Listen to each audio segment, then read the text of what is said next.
വരും ദിവസങ്ങളിൽ മഴ ശക്തമാകും. 7 ജില്ലകളിൽ അതിശക്തമായ മഴ പെയ്യുമെന്നാണ് ഇപ്പോൾ കാലാവസ്ഥാ കേന്ദ്രം നൽകുന്ന മുന്നറിയിപ്പിൽ പറയുന്നത്. ശക്തമായ മഴ കണക്കിലെടുത്ത് തിരുവനന്തപുരം, കൊല്ലം, പത്തനംതിട്ട, കോട്ടയം, ഇടുക്കി, കണ്ണൂർ, കാസർഗോഡ് ജില്ലകളിൽ യെല്ലോ അലേർട്ടാണ് പ്രഖ്യാപിച്ചിരിക്കുന്നത്. ഓണം മഴ കൊണ്ടുപോകുമോ എന്ന ആശങ്കയിലാണ് ഇപ്പോൾ മലയാളികൾ. എല്ലാവരും ഓണത്തിനായുള്ള സാധനങ്ങൾ വാങ്ങുന്നതിന്റെ തിരക്കിലും. എന്നാൽ ഇത് മഴയിൽ മുങ്ങുമോ എന്നതാണ് എല്ലാവരും ഉറ്റുനോക്കുന്നത്. ഒറ്റപ്പെട്ട ശക്തമായ മഴയ്ക്കുള്ള സാധ്യതയാണ് ഇപ്പോൾ പ്രവചിക്കപ്പെട്ടിരിക്കുന്നതും. ആയതിനാൽ തന്നെ 24 മണിക്കൂറിൽ 64.5 മില്ലിമീറ്റർ മുതൽ 115.5 മില്ലിമീറ്റർ വരെ മഴ ലഭിക്കുന്ന സാഹചര്യം, അല്ലെങ്കിൽ ഇതിനെ ഈ ഒരു കാലാവസ്ഥാ വകുപ്പ് ഇത്തരത്തിൽ ഒരു നിരീക്ഷണമാണ് നടത്തിയിരിക്കുന്നത്. ബുധനാഴ്ച കണ്ണൂർ, കാസർഗോഡ് ജില്ലകളിൽ ശക്തമായ മഴ കണക്കിലെടുത്ത് യെല്ലോ അലർട്ട് പ്രഖ്യാപിച്ചു. ഞായർ, തിങ്കൾ, ചൊവ്വ ദിവസങ്ങളിൽ ഒരു ജില്ലയിലും പ്രത്യേക മഴ മുന്നറിയിപ്പുകൾ നൽകിയിട്ടില്ല. കേരള, ലക്ഷദ്വീപ് തീരങ്ങളിൽ ഇന്നും ഞായറാഴ്ച വരെ മത്സ്യബന്ധനത്തിന് പോകാൻ പാടില്ല എന്നാണ് കേന്ദ്ര കാലാവസ്ഥാ വകുപ്പ് ഇപ്പോൾ അറിയിച്ചിരിക്കുന്നത്. ഛത്തീസ്ഗഡിന് മുകളിൽ ന്യൂനമർദ്ദം സ്ഥിതി ചെയ്യുന്നു. ഇതിന്റെ തൽഫലമായി തന്നെ, അല്ലെങ്കിൽ ഇതിന്റെ പരിണിത ഫലമായിട്ടാണ് കേരളത്തിൽ അടുത്ത 5 ദിവസം മഴ ശക്തമാകുന്നതും.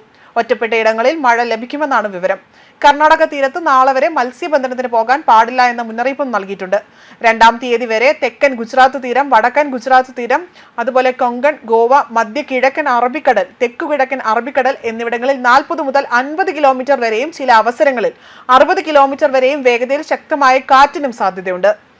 അതേസമയം മൺസൂൺ മഴയുടെ ശക്തി താരതമ്യേന തന്നെ കുറഞ്ഞെങ്കിൽ പോലും ആശങ്ക വിട്ടുമാറാതെ തന്നെ കൂമ്പാരമേഘ സാധ്യതയാണ് ഇപ്പോൾ നിലനിൽക്കുന്നത്. ചെറിയ സമയം നീണ്ടു നിൽക്കുന്ന അതിശക്തമായ മഴ, ഇടിമിന്നൽ എന്നിവയാണ് ഇപ്പോൾ ഇതിന്റെ ലക്ഷണമായി പറയുന്നത്. ചിലയിടങ്ങളിൽ ഇതിനൊപ്പം തന്നെ മിന്നൽ, ചുഴലിയും ഒക്കെ തന്നെ കാണാൻ സാധിക്കുന്നു. മേഘങ്ങളുടെ പാളി വളരെ വ്യത്യസ്തതയിൽ അത് തുടർച്ചയായി തന്നെ നിലനിന്ന് മിതമായി തന്നെ മഴ പെയ്യുന്ന രീതി അത് മാറുകയും കനം കൂടി പ്രദേശ മേഘങ്ങൾ രൂപപ്പെടുകയും ചെയ്യുന്നു. ഒരു മേഘപാളി ചുരുങ്ങിയ സമയത്തിനുള്ളിൽ ശക്തമായി പെയ്തു തീരുന്നതോടുകൂടി തന്നെ സൂര്യപ്രകാശം തെളിയുകയും ചെയ്യുന്നു. സൂര്യൻ ഇപ്പോൾ കേരളത്തോട് താരതമ്യ അടുത്താണുള്ളതെന്ന് അത് സൂര്യപ്രകാശത്തിന് ചൂട് കൂടുതലാണ് എന്നും വിലയിരുത്തുന്നുണ്ട്. അതേസമയം മഴ ശക്തമായിരുന്ന സാഹചര്യത്തിൽ ബാണാസുര ഡാം അടക്കം അതിന്റെ ഷട്ടറുകൾ തുറന്ന് വിടുകയും അതുപോലെ വെള്ളം ഘട്ടം ഘട്ടമായി ഒഴുക്കിവിടുകയും ചെയ്തിരുന്നു. എന്നാൽ മഴ കുറഞ്ഞതോടുകൂടി തന്നെ പിന്നീട് തീരുമാനം മാറ്റുകയും വീണ്ടും മഴ കനത്തതോടുകൂടി തന്നെ ഷട്ടർ തുറക്കുകയും ചെയ്ത അവസരങ്ങളുണ്ടായി. അതുപോലെ കരമാൻ തോട്, പനമരം, പുഴയോരങ്ങളിലും ഒക്കെ തന്നെ താഴ്ന്ന പ്രദേശങ്ങളിലും താമസിക്കുന്നവർ ജാഗ്രത പാലിക്കണമെന്ന് നേരത്തെ ജില്ലാ കളക്ടർ അറിയിപ്പ് നൽകിയതാണ്.